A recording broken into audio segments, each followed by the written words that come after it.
Mahigit 2 milyong Pilipino sa Middle East ang naiipit sa giyera ng Iran at sanib puwersa ng Amerika at Israel ayon sa DFA.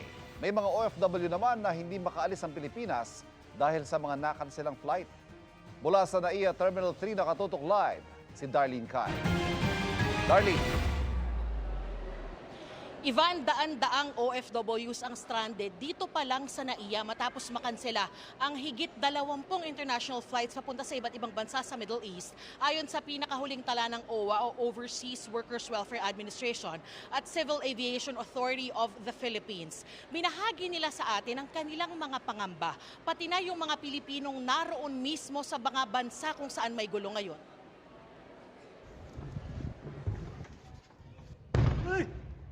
Ay! Puto na lakas nun! Gulat sa pagsabog ang OFW na ito sa Qatar. Isa sa 7 bansa sa Middle East na pinuntirya ng Iran dahil may mga US military base. Ganti nila ito sa pag-atake sa kanila ng Amerika at Israel. Sa Al-Wakra Municipality, natamaan ng missile ang mga sasakyan sa isang residential area. Walang namatay. Ayon sa isang Filipino worker doon, panay ang tunog ng National Emergency Alert sa kanilang mga cellphone. Mga siguro 6 or 8. Oh my God. Ayan na naman, sunod guys. Yung daughter ko, sabi niya, talagang natakot siya. Yung panganay ko, parang, what is that, mama? So, we're trying to explain. Naghawak-hawak kami ng kamay and we pray. Patuloy silang nakatatanggap ng mga anunsyo mula sa pamahalaan ng Qatar at Embahada ng Pilipinas. Sobrang lapit namin. Oh my God. Takot din ang nanaig sa OFW na si Edna Rio Castillo nang umabot ng pag-atake ng Iran sa Manama, kabisera ng Bahrain. Napapasama ko sila. Ayan. Oh my God. Kita niyo yan. Makita niyo yan, guys. Ayan. Naglilipa rin yung mga ibon. Uuwi pa ako, Lord. Uuwi pa ako. Diyos ko, pauwi niyo pa ako. Hanggang sa makapanayam siya ng GMA Integrated News, hindi pa rin daw tumitigil ang mga pagsabog. Halos kalapit lang talaga namin yung location ng pinagpasabog. Sobrang kabado talaga. As of now, nasa mabuting kalagayan naman po. Sana po sila mag-alala and pray lang po sa lahat ng mga kababayan nating OFW. Maririnig niyo po yung sirena sa background at kanina po may mga pagsabog uli. Sana po ay matigil na po ang kaguluhan ito. Ang OFW na si Randy, 30 minuto lang ang layo ng tinitirhan mula sa US military base sa Jufair District na pinuntirya rin ng missile attack. Habang kausap siya ng GMA Integrated News, tila may narinig pa raw siyang pagsabog. Dapat daw malayo sa bintana.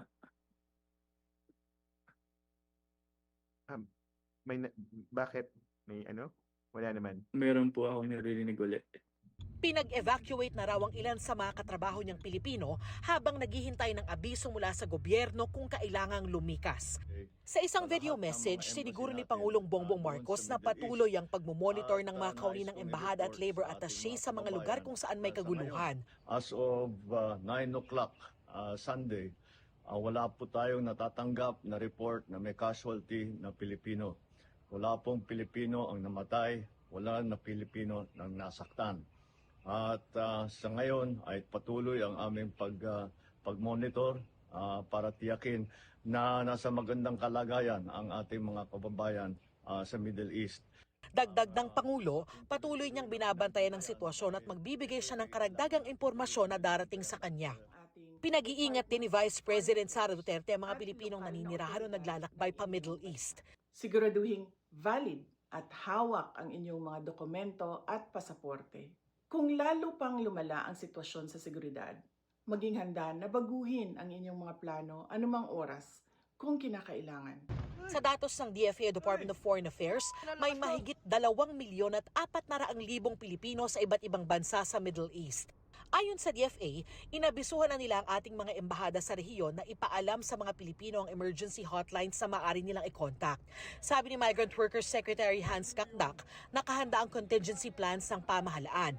Merong yung in-country evacuation or potential assistance na maibibigay natin. Yung merong public shelters, host country, government-run shelters, at meron din sariling counterpart shelters ang Philippine side. So may kasapat naman na abiso kung saan ito. Tinutulungan din daw ng DMW ang mga apektado ng flight cancellations gaya ng pagbibigay ng pansamantalang tutuluyan, transportasyon at flight rebooking. Ayon sa ating Department of National Defense at AFP, walang direktang banta sa seguridad ng Pilipinas ang nangyayari sa Middle East. Dahil sa tensyon, nasa 400 OFW sa NAIA Terminals 1 at 3 ang apektado ng mga kanseladong flights papunta sa iba't ibang bansa sa Middle East, ayon sa OWA. Stranded sa Terminal 3 si Eileen, domestic helper sa Bahrain na pabalik na sana galing Bukidnon. Nung nagbakasyon ako, 1 month ako nagbakasyon, namatay yung nanay ko. Tapos, hindi pa natapos yung 40 days, babalik sana ako ng Bahrain.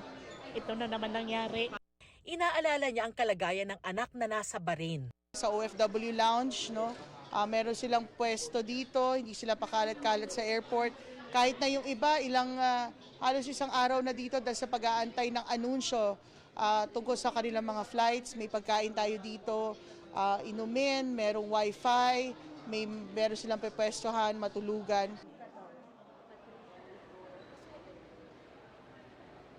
Ivan, patuloy daw na minomonitor ng Civil Aviation Authority of the Philippines ang sitwasyon sa mga paliparan pati update sa international flights.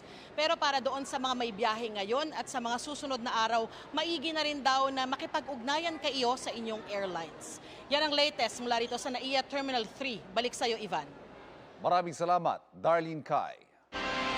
Mga kapuso, sensitibong balita po, isang fetus na isinilid sa styrobox ang nadiskubre sa kisame ng isang hotel sa Quezon City. At ayon po sa staff ng hotel, 3 araw na raw nangangamoy ang fetus. Nakatutok si Danoting Hungko, exclusive. Laking gulat ng mga tauhan ng isang hotel sa Cubao, Quezon City nang tumambad ang isang patay ng fetus na nakasilid sa isang styrobox. Nakita nila ito sa kisame ng banyo ng isang silid sa ikatlong palapag habang naglilinis kaninang pasado 2:00 na madaling araw. Ayon sa mga room boy na nakausap ng GMA Integrated News, natuntun nila ang kaawa-awang lagay ng sanggol dahil sa matinding amoy na hindi na raw nila matiis. Sobrang baho na malansa po na amoy, ganun. Sabay hindi po namin matagpuan kung saan po nagmumula. Hanggang pinasok po ng kasamaan ko yung CR at na tagpuan niya sa kisame yung amoy na malansa. 2 to 3 days. 2 to 3 days. Pero napaka-maliit lang na amoy. Tapos yung bandang kahapon na, hindi ko na talaga matiis. Parang nag-upgrade siya. May nakita po na parang box. Hiyado po yun. Tapos nakabalot pa ng plastic. Nang unang madiskubre ang styrobox, hindi muna ito binuksan agad ng mga room boy hanggang dumating kaninang umaga ang kanilang supervisor. Wala pang go signal. Opo. Ang ginawa po namin, pinaabot po namin ng umaga hanggang sa sinabi na po ng mga kasamaan po namin dito sa loob na buksan po namin. Hindi po namin binuksan kasi inintay pa po na magpang-umaga po. Yung pang-umaga ang shift? Opo. Kasi ayaw rin namin nang wala po yung supervisor. Tumanggi muna magsalita ang supervisor habang iniimbestigahan pa raw ang kaso. Nang makitang fetus ang laman ng styro, nireport nila ito sa barangay na siya namang tumawag sa pulisya. Bandang tanghali, dumating ang QCPD Soco para iproseso ang styrobox. Inaalam na ng pulisya kung kailan iniwan sa hotel ang fetus at sino ang mga magulang nito. Para sa GMA Integrated News, Danoting Hungko, nakatutok 24 oras.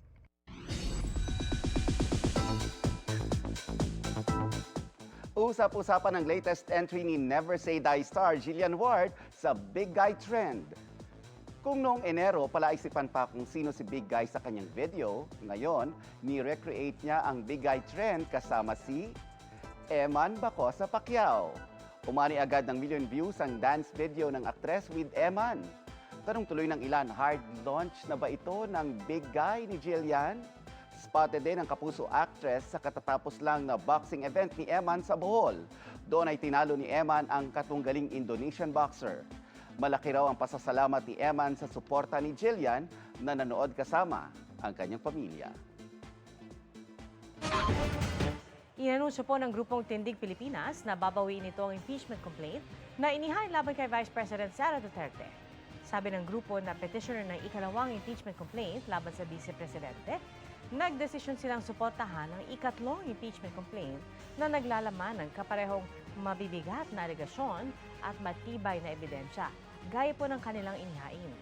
Ang pagsama-samaan nila ng suporta sa ikatlong reklamo ay magpapatibay ng kanilang posisyon at makatutulong para umusad ang kaso sa Senate Impeachment Court. Sabi ng grupo, bukas nila formal na babawiin ang reklamo, kasabay ng pagtalakay ng House Justice Committee sa mga impeachment complaint. Ang babawiing reklamo ay inihain ng ilang individual, civil society at religious groups kabilang sina Kiko Aquino D. at dating Peace Secretary Ying Deles. Inendorso ito ni Mamamayang Liberal Party List Representative Laila de Lima at Akbayan Party List Representative Percy Sandanya. Ang ikatlong reklamo ay inihain ng mga pare, madre at grupo ng mga abogado.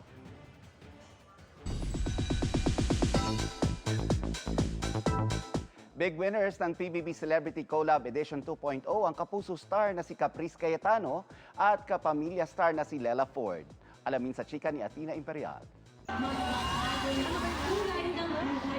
Kakaiba ang format ng The Big Night ng Pinoy Big Brother Celebrity Collab Edition 2.0 kagabi. Nagtipon na sa The Crossroads Center sa Quezon City ang GMA and ABS-CBN executives, fans, hosts at alumni ng PBB. Habang ang Ultimate 8 may final task pang ginawa sa loob ng bahay ni Kuya. Itinanghal na fourth big placers ang kapuso teen na si Princess Alia at kapamilyang si Miguel Vergara. Hindi ko na-expect na aabot ako hanggang dulo kasi sobrang dami na ding times na sabi ko, okay, parang feeling ko okay na yung journey ko dito, bounce na ako. Pero ayun nga, binigyan ako ng pagkakataon ng taong bayan, so sobrang grateful ko to. I expected to be the first one to be evicted po kasi nung mga time po na yun, I was super quiet and I didn't know if people would love that. Super unexpected po na umabot po ako ng ganito katagal. Third big placers sina Ashley Sarmiento at Joaquin Arce. Ang sarap-sarap po sa pakiramdam na makakita po ng ganun po kadaming suporta po sa mga tao. Ang daming sumisigaw. I'm really happy that everyone has supporters and that I have supporters. Second big winner sina Heath Jernales at Crystal Mejes. Naglalaro po ako sa computer ko dahil ang tagal ko na po inaabangan maglaro ng games. Kaya that's the first thing I'm doing. Playing and listening to music po. I'm gonna hug my family. So tired. I'm gonna stay up all night talking to my family. Big winner si Caprice Cayetano na nakakuha ng 61.78% ng total combined Kapuso votes at si Lela Ford na may 53.63% naman ng total combined Kapamilya votes. Nanalo ng tig 1 million pesos sina Caprice Cayetano at Lela Ford bilang big winners ng PBB Celebrity Collab Edition 2.0. Ano naman kaya ang gagawin ng ating teen celebrities sa kanilang cash prize?